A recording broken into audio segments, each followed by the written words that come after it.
The storm's now arrived!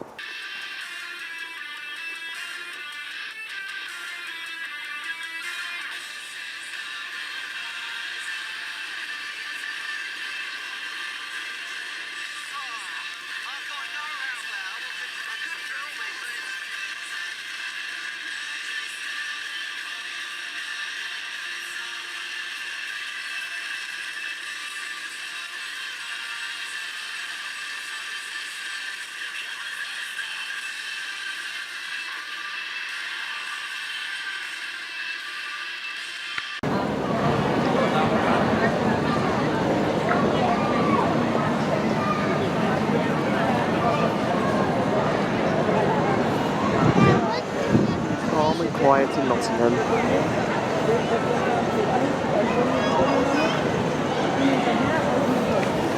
Hey guys, Storm Boy 13.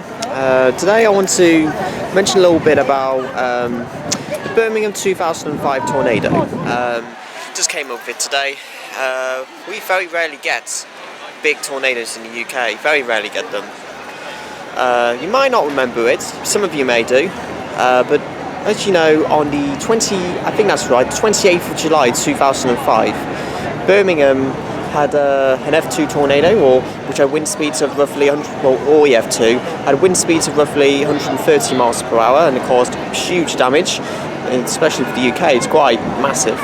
So I want to mention some facts about how did that happen, and what damage did it cause, and how it impacted the people's lives 12 years ago, nearly. So before I filmed there, because it's completely opposite of what this is like 12 years ago. So let's begin. Hey guys, Stormboy 13. Well, just came back from Nottingham. It was beautiful there. I want to, not a hugely long video this one, but I want to quickly talk about, just came up again with this one, the 2005 Birmingham tornado, which happened 12 years ago. So I wanted to just give a little bit of information about it in case you don't know that. The Birmingham tornado, was one of the strongest tornadoes recorded in the United Kingdom in nearly 30 years. So it occurred on the 28th of July 2005 in the suburbs of Birmingham. It formed on a day when strong tornadoes were expected to develop across the Midlands and Eastern England. The tornado struck at approximately 2:30 p.m. in the Shogbrook area of the city, also affecting Kings Heath, Mossley and Bassel Heath, as it craved a kilometre-long path through the city. Its main effects were felt in Ladypool Road, which bore the brunt of the damage. Ladypool Primary School was extensively damaged, lost its distinctive Martin and Cleveland Tower. The Adjutants and Agnes Church also suffered some damage. Christchurch, consecrated 1867 on the corner of Dublin Road and Graven Road in Stockbrook, was also damaged and has now been demolished. The Met Office and the Tornado and Storm Research Organisation has estimated that tornado had a general T4 rating on the Tornado scale, with a short spell as a T5 tornado, which would mean wind speeds between 93 and 130 miles per hour, equivalent to an F2 on a future scale. There were no fatalities, but there were around 19 injuries, 3 of which were reported to be serious but survived. The tornado rooted an estimated 1,000 trees, removed the roofs of buildings, picked up and deposited cars, and caused other damage during its short existence. The total cost of damage has been put at £40 million, making it the most costly tornado in British history. While the United Kingdom has more reported tornadoes relative to its land area than any other country, excluding the Netherlands, the vast majority are weak. The strongest recorded tornado in the country struck Portsmouth way back on the 14th of December 1810 with an T8 F4 rating and a top wind speed of 213 to 240 miles per hour. So obviously then 3 months later, strong winds and driving rain brought a second tornado which hit less than a mile, 1.6 kilometers away from the original twister, ironically. The Met Office said there were winds of up to 80 miles per hour, 130 kilometers per hour, and it was strong enough to rip the roof off a corner house. Following this came widespread flooding across the region, which brought havoc to Birmingham. What a bad year that was for Birmingham, eh? And an earlier tornado, which was way back in the past, a tornado struck the city in 1931, killing 1 woman and severely damaging several houses. So you see, even though UK tornadoes are somewhat rare, very rarely cause damage. When they do, it's not nice to see. As you know, it's 12 years, nearly 12 years, since the tornado in Birmingham. 11.5 months to be precise. So obviously, you know, it was a day that struck Birmingham to the very core. As a tornado ripped through the south of the city, injuring 19, maybe 20 people, and it caused £40 million of damage to homes. So a freak twister stripped houses off their roofs, uprooted hundreds of trees and knocked down walls as it spread through Shogbrook, Mossel Heath, Musling Kings Heath 10 years ago today at 2:45 p.m. on July 28, 2005. One woman's arms and a leg were sliced open by a street sign sent flying by the winds, which reached up to 130 miles per hour. Lovely. Today, Adam Mohammed cheated to death when a tornado. Toddler Adam Mohammed, I said today then, cheated to death when a tornado sent a tree crashing into its cot while he slept at his grandparents' home on Woodstock Road in Shogbrook, which was cordoned off for its entire length at least a dozen times. Some as high as 50 feet, topped into front gardens and the roadway. A 7-inch thick branch came smashing through 1-year-old's bedroom window, causing the roof to cave in. Hopefully he wasn't on there, or she wasn't on there. Remarkably, it was he. He escaped with only scratches, despite his cot also being hit by the branch and covered in grass, brick and roof tiles. Witness will never forget seeing the winds lift cars and turn street signs in Muskegon into missiles. West Midlands Ambulance Service treated 20 patients, while West Midlands Fire Service deployed 15 appliances to deal with the shock weather, which they declared a major incident in terms of UK damage. Met Officer Toro, the Tornado and Storm Research Organisation, has estimated that the tornado had a general T4 rating on Torah scale, with a short spell as a T5 tornado, which would mean wind speeds between 93 and 130 miles per hour, equivalent to an F2 on a future scale. The highest Torah rating is T11, when a super tornado is declared, such as in Oklahoma 2013. Birmingham tornado left the city's Balti Bell resembling a war zone, with fruit glass, Man Street tires and furniture thrown to the streets by the winds. As well as Woodstock Road, other badly hit roads including Alder Road, Birchwood Road and Beachfield Road. Ladypool Primary School and Stratford Road was also left devastated. In King's Heath, the winds were strong enough to pick up a car's park attendant's wooden hut on Institute Road off the High Street and blew us across the road. Adam was staying with his grandparents, Khalid Mohammed and Kalaji Begin, when a tornado struck.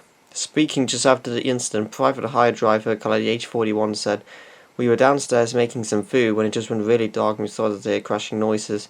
Then we heard a sudden smash and I saw that big branch that snapped off a tree and flew through a window of the roof where Adam was sleeping. I ran upstairs and when I opened the door I couldn't believe it. There were bricks all around him and he was just screaming. The woman had smashed in, there was glass everywhere. The bedroom cave had just caved in, it was all a complete mess." I really don't want to read this, to be fair, but I'm amazed he wasn't badly hurt. At first I thought he would be very seriously injured. We were just so lucky he's alive. The computer were evacuated by police shortly after the storm. The couple was evacuated by police shortly after the storm, but were allowed to return home 2 days later. One woman who lives on Woodstock Road was 14 at the time of the tornado. Said her mother dropped her baby sister when she fainted after looking outside and seeing her dad's car on fire. She said, "My mum looking outside and fainted, dropping little sister unfortunately onto a bed. When I looked out the window, it was like something from a disaster movie. My dad's black Mercury was on fire and a tree was lying on top of it. I'd never been so terrified in all my life." And tornadoes are surprisingly common in the UK. More tornadoes reported in the UK than just about anywhere else in the world. However, we tend not to experience the really powerful twisters that do so much damage in regions like the Midwest of the United States. Here's a video to come.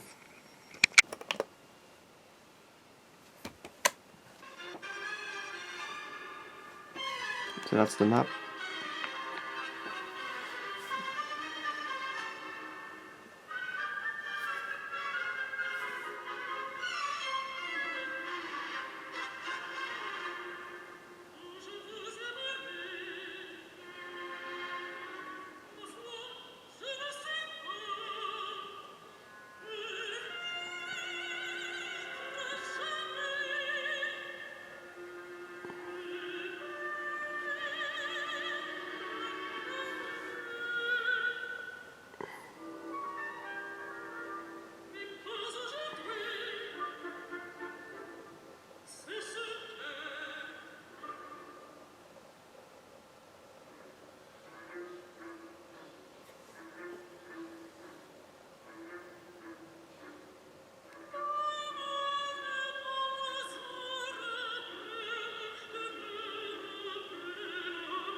Oh dear.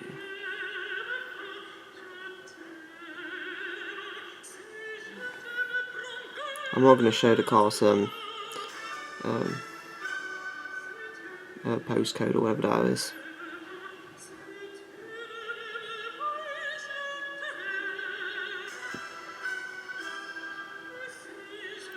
But yeah, can you believe that?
Well, technically your homes aren't completely destroyed. Only like the roofs or something, but